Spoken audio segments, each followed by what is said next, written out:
Rana, like so many women in my social media algorithm, I have recently fallen hard for weight training and eating protein. And our next guest trod this path over 30 years ago. With it, she changed her own life, but she changed multiple lives and continues to do so. Di Williams is the founder of Fernwood Gyms, and we welcome her to Play Big. How are you, Di? I'm fine, thanks, Emma, and thanks for having me on your podcast. Well, we are so thrilled to speak to you. Rana and I both were Fernwood members in the early years. I mean, in 1980, I think I signed up in 1993, and I loved it. And it was the cleanest gym I have ever been to and still holds the record. What about yours, Rana? Oh my, absolutely. I still think about the breakfasts.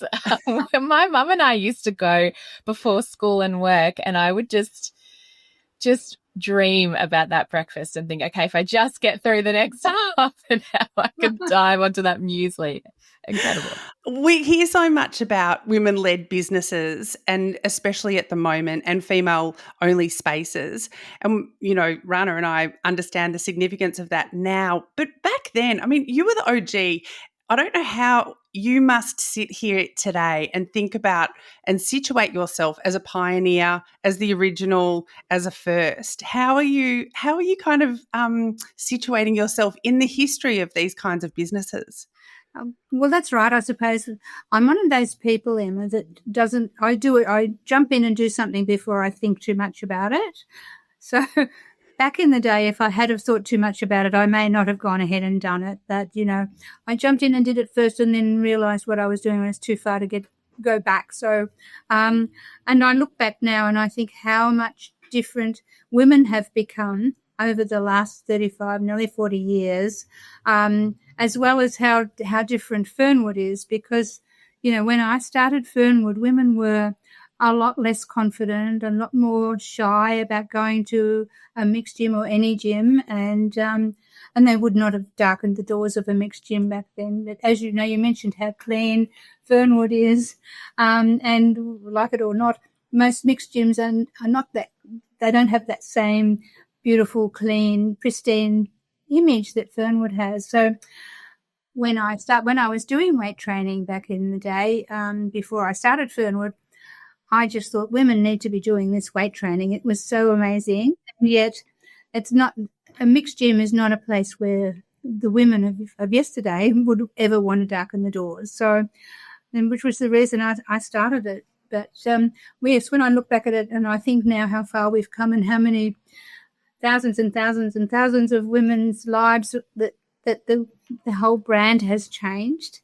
And not only that, but, you know, there's a lot of business women now who are Fernwood franchisees who they've gone and become business owners as well. So it's more than just getting fit, and it's also showing women and young girls that it's possible to do anything if they set their mind to it, and that it's great to have so many role models within Fernwood, not just myself, but also other female franchisees within Fernwood who you can inspire young women to go on and do bigger and better things, you know, with whatever they feel like doing, and you know, it's possible. It's so obvious that you were just there to play big. I know you talk about jumping in and then thinking about it later. You're definitely talking to two women who are very comfortable with that. I'm happy to dive in. I want to know from you, because we're all into playing big here, of course. What does it mean to you, though, to play big? Is it diving in even when you're a little bit scared? I think it is. I think if you think too much about anything, you just don't do it, because you think of so many reasons why you shouldn't do it. And you know, you get the self-doubt and, you know, you're not sure. So you put it away and you don't do it. And, you know, I think, well, it depends on who you are. I suppose I'm one of those people who just do that anyway. And then I live with the consequences and change the rules or do whatever to make it work. Once you start something, then it's just a matter of making it work. So, I think if you said to me back then that I would be running a national chain of gyms all around Australia, and that I'd be managing all these people, and I probably would have thought you were crazy. I can't do that. But, of course, you start off small. You just do one little bite. You know, I opened up one gym, right? And then I got ambitious with that one and opened another. So it doesn't all happen overnight. You don't just all of a sudden become a CEO of a big company. It's took many years to get there. And I think this is it. When people think, or women think, oh, I can't do that, I can't do what she did, they actually can. They just they stop looking at the big picture and just start with a little picture, like a jigsaw puzzle or a painting, and just start with one little bit and then grow on it from there. It feels like even though the business has changed and the environment has changed over time, maybe your core values have stayed the same because you did take such a big risk and you were the first in this new market, and you were combining a bunch of things that seem to have held really steadfast in the way that you see the world and the way that you want to be of service to the world, and also be of service to yourself. You were fulfilling something that wasn't available for you, so you created it. Would you say it's fair to say that your values have been the leaping off point? Yes, I think so. Now, there are certain things that haven't changed ever since day one. It's staying true to our core values and making sure that everything we do in Fernwood is basically members first. Members are the most important people in the whole organisation. Then comes the staff, and at the top or the end of the line comes me. It's sort of basically, it's not about making money. It's about giving the best service and making sure whatever we're delivering and whatever we're saying in our marketing, we're actually being true to, and we're actually delivering what we promise. And so it's just having those same core values that I had when I first started Fernwood. I wanted to open a little gym with had all these special little touches that women appreciate, make sure that they did some serious weight training and had a lovely community environment where they could come and have a cup of coffee or have their breakfast or whatever, and enjoy each other's company. And all of that has changed and been very true to that for all of these years. No, it hasn't changed, even though the market has changed a lot. Obviously when Fernwood started, there were not many gyms around. Now there's all kinds of gyms around every corner. But we have stayed very true to what we do and our core values and our core purpose. In all that time, over these last 30 years, what have you learnt about what women actually do want when it comes to exercise and the spaces where they can turn up? It's interesting, because as I said, I started Fernwood because I wanted women to do weight training. And all of the last 36 years I've been in business, most of them have been trying to convince women to do weight training because it's so important. And yet, up until recently, women have been very averse to doing weight training. They think they're going to get all big and bulky and look like a walnut and are not going to look feminine. And yet, I've never seen a woman yet who isn't really proud of her toned body. So I don't, and I think they think they're going to get bigger, but they don't. They actually lose weight and get smaller. They maybe even keep the same weight, but their weight is muscle, not fat. So they're looking a lot smaller and a lot trimmer. And so I think the biggest challenge I've had is over the years, trying to get women to actually do weight training. But then I think it was J-Lo or somebody all of a sudden made weight training cool. And now it's not a problem. All the women are doing weight training and loving it and seeing the results. And now we're seeing really toned and beautiful women who have been doing weight training, and it's quite obvious the benefits once you see them. So it's not so hard these days as it was back then to try and convince women to get into the weights. I also haven't seen a walnut that I didn't like, just FYI. If anyone does look like a walnut diet, you are such a great experiment for us to learn, because you've obviously been weight training for the 30 years that you've been espousing this as the gospel. How are you feeling? And am I allowed to ask, what do you bench, or is that a thing that only men ask? I don't bench anywhere near what I used to bench. Really? I very proudly say I used to do 100 kilogram squats and 120 kilogram deadlift. Wow. And I was like 55 kilos. I was really small, but I don't do that anymore. I haven't been doing such intense weight training these days. But, the weight training that it's not just about looking good.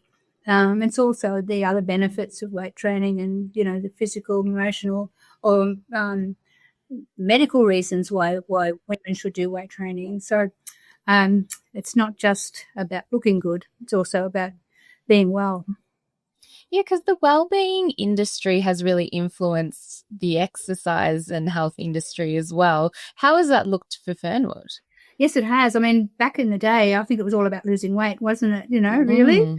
Mm. But now it's not so much about losing weight. It's not so important, which is good. I mean, obviously we don't want to carry too much excess weight, but it's not just about that. It's about feeling good and looking after ourselves, and the whole idea of it's not just the physical body, it's the mental body, and it's the way we sleep, and how we feel about ourselves and how we treat each other. There's a whole lot more to life than just looking good.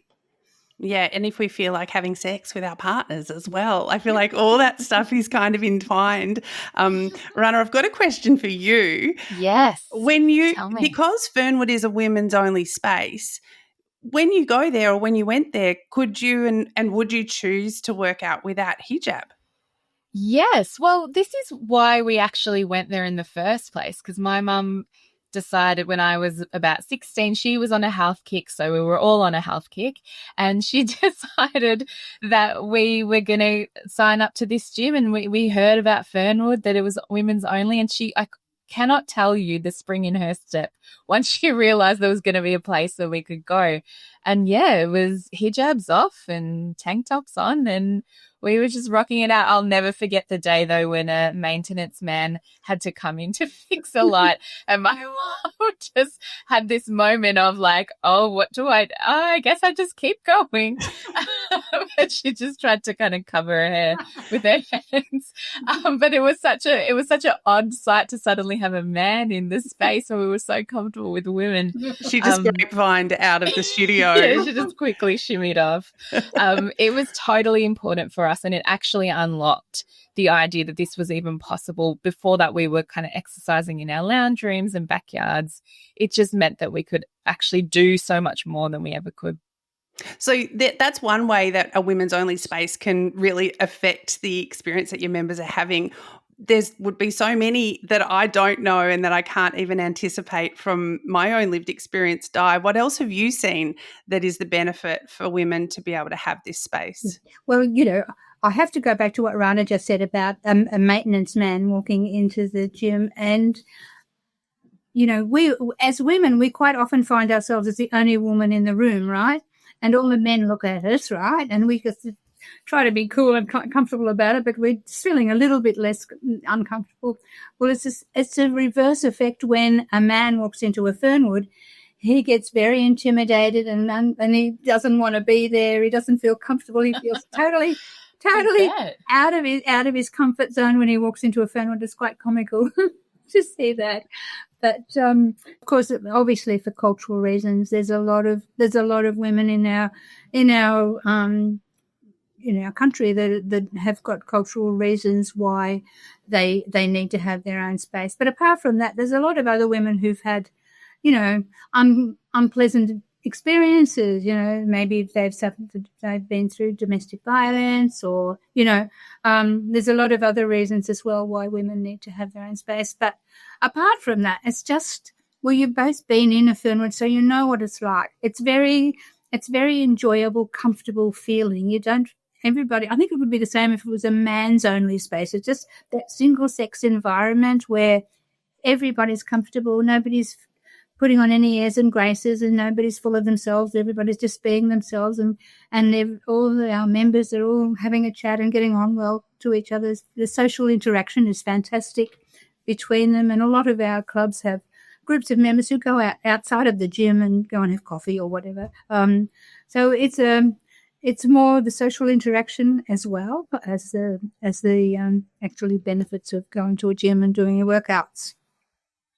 So I've got to ask you, I mean, there's so much, we talked about the wellbeing movement. There's so much that comes at us from the exercise health industry that honestly, sometimes I roll at. Like, it just, some of it feels ridiculous. I'm dying to know from you, are there stuff that you see that comes out that you're like, nah, we're not doing that? All the time. I think because I've been in business for so many years, there's lots of trends that come and go. And yes, of course, there are many, gimmicky things that come on. But as I said before, I stick to the core of what we do. Don't get too carried away with all of the trends and things that are being offered to people out there to, change or to improve their well-being. At the end of the day, we're humans and we've all got the same bodies that we've had for years and the same anatomy, and we just have to keep on looking after it physically and the same and emotionally. I think emotionally probably these days is more important than anything because we're in such a fast-paced environment with the digital world that we live in and so much information that's out there, and we're expecting to get an answer from an email like within 5 seconds, whereas back in the day we used to post a letter and waited for a week and a half to get a response. So everything's so fast these days, and so I think staying fit and exercising, it's as much to do with the health of our brains and the health of our well-being as it is physically and the state of our muscles, We've talked about the sport part of and the exercise and health benefits part of your business, but there's this whole other part of empowering women to own their own businesses and franchises that I find it almost moves me to tears, Di, because the way in which that must have changed so many women's lives. Can you tell us a little bit about some of the franchisees or about that side of the business and how that fills your cup up? Oh, it certainly does fill my cup up. It's just such a special thing. I don't know whether you know, but we've put out a book recently which features all of our franchisees and their stories, and there's so many of them. Most of our franchisees were members or were staff members or a relation of the franchisees. There's some kind of organic, connection. And they would not have been in business if it wasn't for Fernwood. There's one particular franchisee that in New South Wales, and she was a refugee from a war-torn country, came out to Australia, couldn't speak any English, didn't have any money, and now she is one of our most successful franchisees in New South Wales. That didn't all happen overnight. Of course, she went and she became a cleaner, then she started a cleaning business, and then she bought a Fernwood, and now she's opening her second Fernwood club. Very, very successful, and it would not have happened, she's a Muslim lady, would not have happened if it wasn't for Fernwood. And, that the sort of story that makes, warms my heart to think that, her daughter is also with her now in the business as well. And so that's what I was saying before about having the role models. It's not me.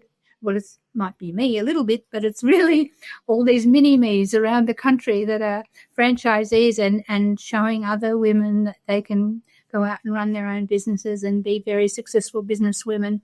They don't have to sit in the background and, not do that. That must make you feel so proud and a little bit smug if you think back to like those early days. I assume there would have been pushback. There would have been people who were a bit eye-rolly. How does it make you feel now thinking back to that? Yes, well, actually, funnily enough, a very good friend of mine was not a CEO, but very high executive role in Coca-Cola. And when I first started Fernwood, he came and had a look at the gym, and I wanted to show him the logo and everything. And he said, I'll give you 6 months, And I had to keep reminding him of that. But, there was a lot of eye rolling and don't be silly. And because I didn't just start a women's only gym, it was in the fitness industry, which back in those days, the fitness industry didn't have a very good reputation. A lot of them closed their doors and left their members out of pocket. I also started in the franchising industry, which also didn't have a very good reputation. So it was up against it probably at the start. Getting a bank to listen to me, to loan me any money was basically forget about that. I just had to do it on my own, which has been a good thing because I've been able to grow Fernwood organically rather than on debt. So, but yeah, back in the early days, there was a lot of people thinking, what on earth is she thinking? I can imagine that the fitness and especially gym industry, I don't know, is there big gym, the big gym corporation? It probably is gym with a J as well. Like imagine that there's a lot of men in this industry, and I want to picture a convention that you go to and it's just all men, and then they just part, the seas part, and you just walk down the centre. 30 years, gyms' doors haven't closed. There's been so many gyms and so many franchises and so many labels and brands that have closed their doors over this journey, and you still are in the game, and you're just winning in every way, in the way that you serve your customer, your members, your franchisees, and really the community. When people come to speak to you these days, is it about business or is it about fitness? It's about business, I guess, really. It's about having been in business for such a long time. It's funny because when I first started Fernwood, I went to a fitness convention in Sydney, and I saw all these guys and girls. The girls were always spray tans and the guys had the muscle shirts on, and I thought, there's no way Fernwood is going to we're poles apart from those people, So I didn't really have much to do with the fitness industry for many years because I just felt that Fernwood was more of a business than a gym, if you know what I mean. And I think the people in the gym industry thought that Fernwood was different as well. I didn't think that we were sort of the same as them. But we're treated with a lot of respect these days from the industry, and because we have been in it for a lot longer. We're one of the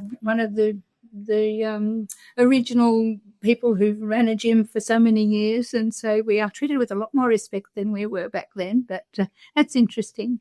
Oh, I love hearing